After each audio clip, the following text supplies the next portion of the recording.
Hi, I'm Shawn, I'm from Kidsafe WA, and these are 3 tips for choosing the correct restraint for your children. First is choosing between a baby capsule and a convertible car seat. Pros.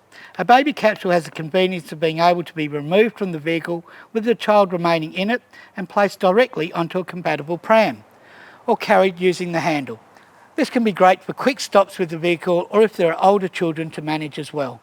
Some of the cons are a capsule can become heavy when lifting in and out of the vehicle as the baby grows.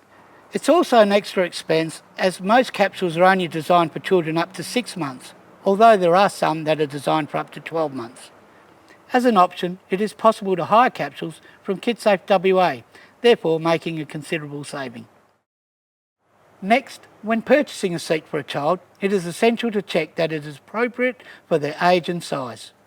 Be sure to follow the manufacturer's guidelines and height mark indicators on the restraint.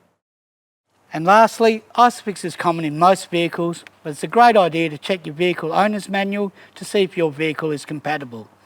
Either method of ISOFIX or seatbelt attachments are safe if used correctly. We're often asked if more expensive is better. We tell people there are no bad seats. All seats meet the Australian standards, and if used correctly and fitted correctly, they'll provide ultimate care for your child. Different price points on seats are usually determined by the quality of the fabric, whether the seat has manual or automatic harness adjustments, and extra safety features on top of the Australian standards requirements. I hope these tips were helpful in choosing the correct restraint for your children.